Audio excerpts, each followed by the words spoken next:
what's going on in Cleveland, okay? The reality is that you have a lot of people there that are anxiously awaiting him stepping on the field during an NFL game that counts to see what he's got, to see what he's made of.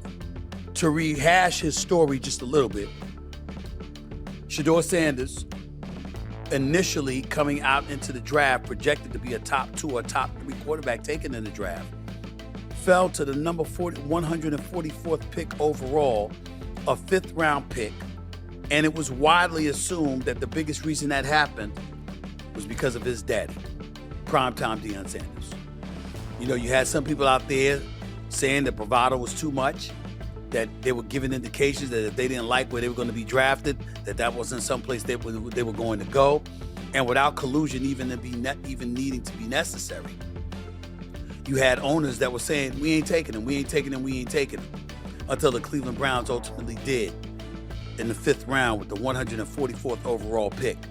Needless to say, since that time has come, Shedeur Sanders performed well in a preseason game against the Carolina Panthers, performed significantly less than well, pretty badly, in another preseason game, and was considered to be outplayed by Dillon Gabriel, who was another rookie draft pick drafted before Shedeur Sanders. And as a result, he was the QB2. Sanders has been named the QB3. Joe Flacco was the QB1 for the Cleveland Browns. And when you look at their defense, you know they're legit, they're real.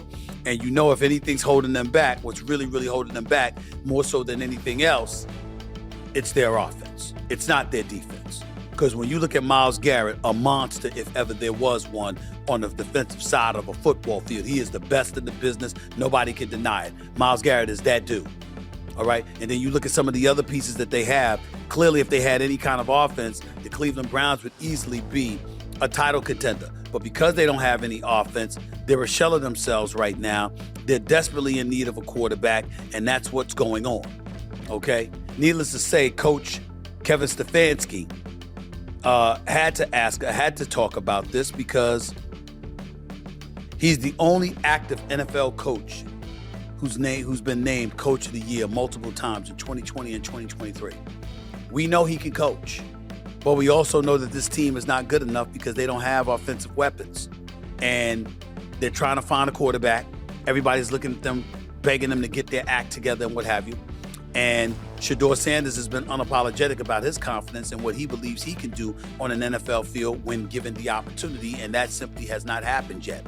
And so anytime he says anything, it's going to be taken and just blown up into astronomical proportions. Unfortunately, my colleague at ESPN, ESPN's Rex Ryan, went on Get Up earlier this week and said that Sanders wasn't ready, questions his readiness for NFL speed and decision making, and basically said stuff like just shut the hell up and play and blah, blah, blah, blah, blah. One could easily argue that would have been excessive, and it's kind of crazy for Rex Ryan to tell somebody to shut up. But you know what? The bottom line is this. I understood where he's coming from. And Rex Ryan is one of the most brilliant defensive minds this game has ever seen as a coordinator. I know if you're a New York Jets fan, if you're a Buffalo Bills fan, you might not feel that way about the job he did as a head coach, even though Rex Ryan did go to a couple of AFC championship games. We keep forgetting that. But in the end, the bottom line is that they might have felt he was a bit too harsh with Shedeur Sanders. With all of that being said, Coach Kevin Stefanski had some things to say about his QB3 still. And by the way, I was on the record saying he shouldn't be a QB3. He should be a QB2 because we know you ain't putting Joe Flacco back in the damn game. So why would you even have him as a QB2 when you know his 40-plus-year-old self is just there as a security blanket? This is really about Dillon Gabriel or Shedeur Sanders' team for the time being moving forward. But nevertheless, that's what the situation is. And Kevin Stefanski was being talked to by reporters about these very issues. Here's what the head coach for the Cleveland Browns had to say. Take a listen. From the second he's been here, he's been working very hard, very intelligent young man. He's done a nice job throughout practice. And he's been, this whole season, he's been learning how to get yourself ready and understand the rhythm of an NFL week and what that looks like as a backup. And obviously now feel like he's ready to go in as a starter. So that's what he's saying, okay? And we get that part. We understand it. So what's the big brouhaha about? Well, if you're watching on camera, you can see. But I'll tell you in a second after I play this for you. Shedeur Sanders talking to reporters. Listen up. Because Shedeur Sanders is not saying anything. He's pantomiming as if he's speaking, but he's really not really saying anything, okay? He's moving his lips, he's moving his body language, etc., but he's not saying anything. Now, a lot of people look at that and they say it's immature. What the hell is he doing? To me, what he was saying is, no matter what I say, it's going to be taken out of context or it's going to be blown up and exploited, and it's not going to do me any good. It's only going to be harmful. Because you know how people are. Every coach, every organization wants their quarterback, in terms of dealing with the media, having press conferences or being interviewed, they all want their quarterbacks to be like Dak Prescott.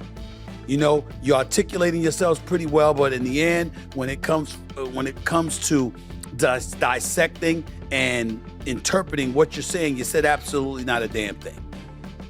Give the media nothing. Give them nothing. Just give them lip service and say what they're going to say. Nobody's better at that than Dak Prescott. We all know this, okay? So that's what they want from Shedeur Sanders. Here's what I would say to y'all. Fair enough. If you are Shedeur Sanders, I want to say, I think the young brother's smart. He's only 23 years of age. He is smart. He is talented. He is accomplished. Jackson State and then ultimately Colorado, and what we saw him do on the collegiate level at both programs was very impressive. We can't deny that. We can't deny his poise under pressure and what he's capable of delivering. His ability to learn, adjust, adapt, and ultimately grow. And the pedigree is definitely unquestionable. His daddy may be the greatest athlete we've ever seen in American history. I mean, we could throw Bo Jackson out there. We could throw a few others out there. But how can we definitively say we have seen a greater athlete than primetime Deion Sanders? As a football player, as a baseball player, as a football player playing the cornerback position, plus being a wide receiver, plus being a kick returner, a punt returner, the man was sensational. He was box office, he was spectacular, and he talked that smack and he backed it up. He had that swag, that bravado, and he backed it up. And nobody will deny it. Oh, by the way, the San Francisco 49ers couldn't beat the Dallas Cowboys led by Troy Aikman and Michael Irvin and Emmitt Smith. And then they got primetime Deion Sanders, coincided with the same time that Jerry Jones got rid of Jimmy Johnson, and San Francisco beat the Dallas Cowboys in an NFC Championship game. Then they turn around.